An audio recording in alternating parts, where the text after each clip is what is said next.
Shalom Adonai, seja muito bem-vindo ao canal Evangelho e Eu, tudo bem com você? Hoje nós vamos falar um pouco sobre o equilíbrio entre o desejo saudável e a vaidade.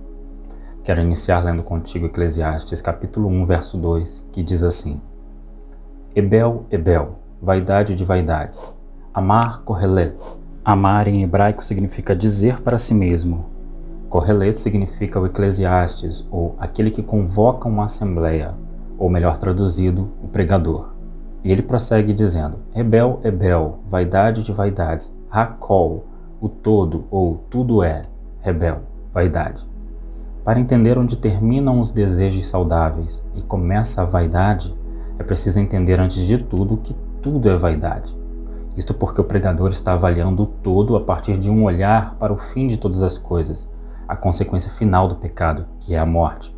Devemos lembrar que, embora isto seja uma verdade, ou seja, que a partir do homem perceber-se a si mesmo e começar a desejar coisas no mundo sem considerar a coletividade e ter vontades diferentes da vontade de Deus, porquanto no velho homem, interagindo com o mundo sempre a partir do ponto de vista do que ele poderá usufruir, sem perceber que há um tempo determinado para todas as coisas e que, portanto, o tempo passa e no decurso normal chega também os maus dias da velhice que precedem a morte, justamente porque tudo é vaidade. E ele diz assim em Eclesiastes capítulo 12, a partir do verso 1 até o verso 8. Lembra-te também do teu Criador nos dias da tua mocidade. Só esta parte já desqualifica aqueles que ainda pensam que possuem domínio sobre o dia de amanhã. E por isso, quando chegam a um estado avançado de prepotência, chegam até mesmo a dizer, como eu já ouvi, que vai esperar envelhecer mais para receber o Senhor, que por ora vai viver como quer. Bom, tem louco que chama escravidão de vida e que acredita que se possa premeditar o encontro com Deus. Fazer o quê? E continua em Eclesiastes 12, verso 1. Antes que venham os maus dias e cheguem os anos dos quais venhas a dizer, não tenho neles contentamento. E por que este anelo para lembrar que existe um Criador? Justamente porque a vaidade da vida nesta carne corrompida, que não herda o reino dos céus, é muito breve. Mas a eternidade não pode ser medida. Por isso, lembra-te do teu Criador hoje, porque o que tens acumulado aqui não poderás levar contigo, mas o que você fez ou deixou de fazer aqui definirá a sua eternidade. E continua: antes que se escureçam o sol, e a luz, e a lua, e as estrelas, e tornem a vir as nuvens depois da chuva. Ele está falando da degeneração humana causada pelo pecado e do ciclo permanente que Deus estabeleceu sobre a natureza. Ou seja, o que você dá tanto valor hoje, por mais que a cada dia seja mais caro e fracionado, por causa do número de seres humanos no mundo que aumenta sem planejamento familiar todos os dias, chegando já a 7 bilhões de habitantes, estes pedaços de terra que cobiçamos, por exemplo, já foram de muitas pessoas em gerações passadas, que tentaram preservar não apenas para si, mas para os seus. Mas uns foram mortos e tomadas as suas posses e heranças, outros se perderam, já outros nunca se preocuparam com isso até invadir os limites de terra de outros e serem lembrados na ocasião que eles eram estrangeiros ali. Outros tiveram que abandonar suas herdades e posses para não serem feitos escravos ou mesmo mortos. Alguns, seus filhos se encarregaram de dissipar os bens, já outros venderam por bom preço para comprar outros pedaços por aí. Mas no geral, nem o dinheiro, nem as herdades recebidas por eles puderam eles levar consigo na hora da morte. É areia escorrendo entre os dedos. E continua, verso 3. No dia em que tremerem os guardas da casa e se encurvarem os homens fortes, está falando do processo de envelhecimento, e cessarem os moedores por já serem poucos, e se escurecerem os que olham pelas janelas, e as portas da rua se fecharem por causa do baixo ruído da moedura, e se levantar a voz das aves, e todas as filhas da música se abaterem. Preste bastante atenção aqui, se possível anote aí o que vou dizer. Este cenário que Salomão está descrevendo em Eclesiastes 12 é o fim das coisas que ele adquiriu e produziu, que ele descreve lá no início do livro em Eclesiastes capítulo 2. Estas filhas da música abatidas aqui, por exemplo, são cantoras que ele lá no início em Eclesiastes 2 verso 8 vai dizer. Leia lá e continue aqui. Continuando. Eclesiastes 12 verso 5. como também quando temerem o que é alto, e houver espantos no caminho, e florescer a amendoeira, e o gafanhoto for um peso, e perecer o apetite, porque o homem se vai à sua casa eterna, e os pranteadores andarão rodeando pela praça. Está falando de mortes e lamentos de morte aqui. Agora preste atenção no que ele vai dizer no verso 6. Antes que se rompa o cordão de prata, e se quebre o copo de ouro, e se despedace o cântaro junto à fonte, e se quebre a roda junto ao poço. Alguns aqui atribuem a expressão cordão de prata à vida do ser humano, e que, portanto, quando há o rompimento, ou seja, a morte, é este então o rompimento desse cordão. Está correto para uma metáfora. O que não é correto fazer, e que muitos fazem, é dar um valor místico à expressão cordão de prata e dizer que há um cordão literal que liga o espírito do homem ao corpo ou mantém a alma ligada. Isto passa a ser uma conjectura e não apenas uma metáfora do que Salomão estava querendo dizer aqui, e que muitos utilizam para sustentar uma visão espírita da coisa. Eu particularmente acho coerente a interpretação do clérigo inglês metodista Thomas Coke a respeito disso. Coke trata também como uma metáfora de Salomão, dizendo que na verdade o que ele estava descrevendo aqui era o desenho de um cenário da antiguidade, onde se havia um poço bem aparelhado com o que era necessário para tirar água e transportá-la para os lugares apropriados e também para beber. Mas agora este poço estava se tornando inútil devido à deterioração gradual das várias partes desse mecanismo de tirar água. Para entender melhor, imagine o poço. E, portanto, antes que o cordão de prata usado para puxar a água seja removido e o jarro seja despedaçado sobre o poço e o conduto seja quebrado através do qual a água costumava escorrer para a cisterna. E por que o cordão do poço era de prata? Bom, esta parte adiciona à interpretação de Coke o que percebi na leitura do texto.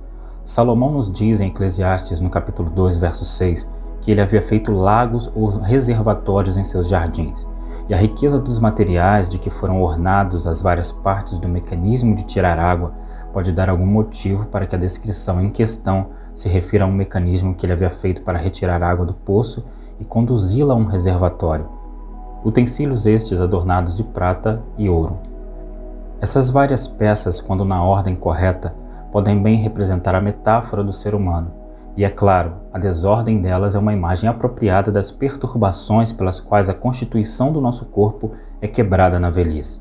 Portanto, seria apenas uma analogia das coisas bem conhecidas daquele tempo, contrastando com o ser humano e seu envelhecimento. E, portanto, conclui: e o pó volte à terra como era, e o espírito volte a Deus que o deu. Vaidade de vaidades, diz o pregador, tudo é vaidade. E sobre tudo ser vaidade, como diz o pregador, é preciso entender que esta visão se dá a partir da perspectiva da finitude do ser humano por quanto em carne, mas não considera aqui a perspectiva da promessa de Deus, que afirma que, de acordo com as escolhas do ser humano no corpo corruptível, determinará ele a sua eternidade, e que por isso, aos que vivem os mandamentos de Deus, transcendem a este encerramento de tudo ser vaidade.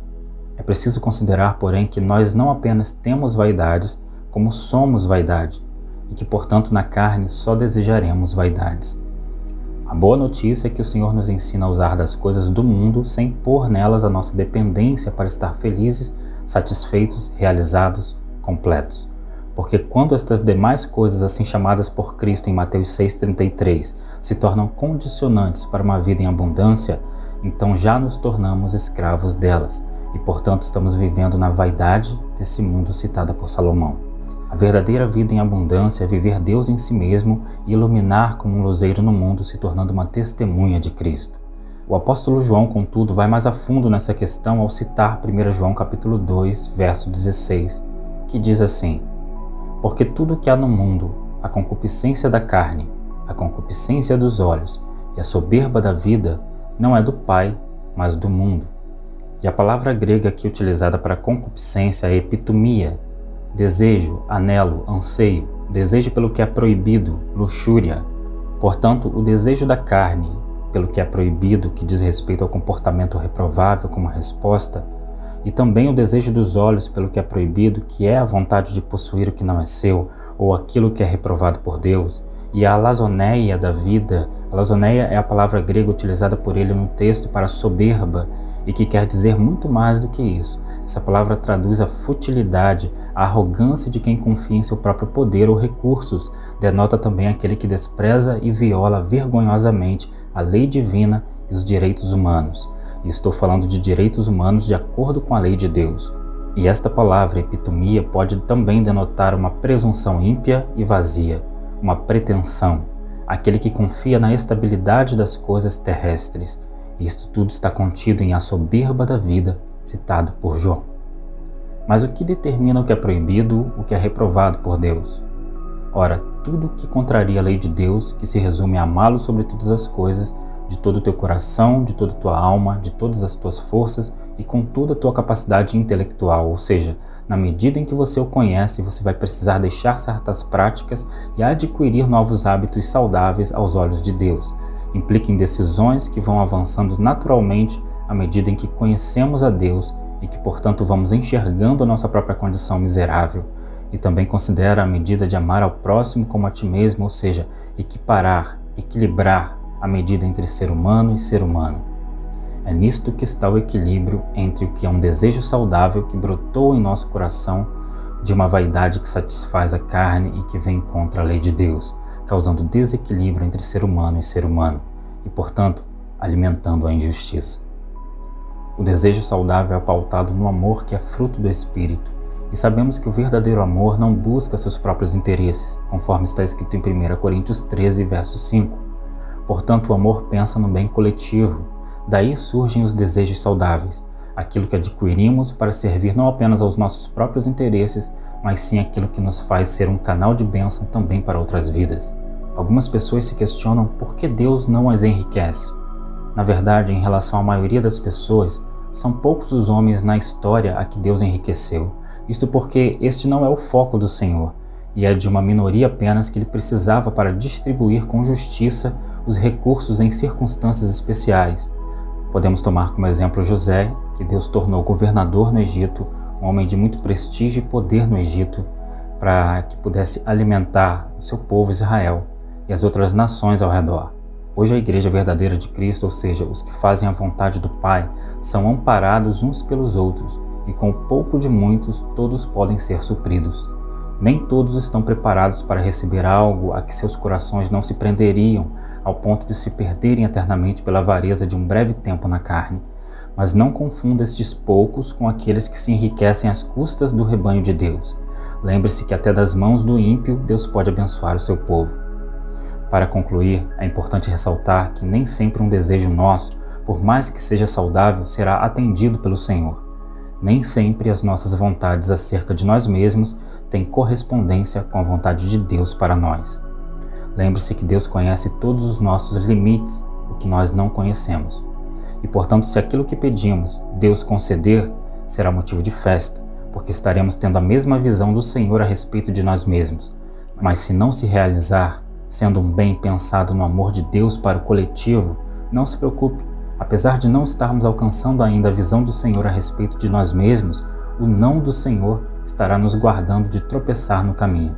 Portanto, concluímos junto com o apóstolo Paulo em 1 Tessalonicenses capítulo 5, verso 18.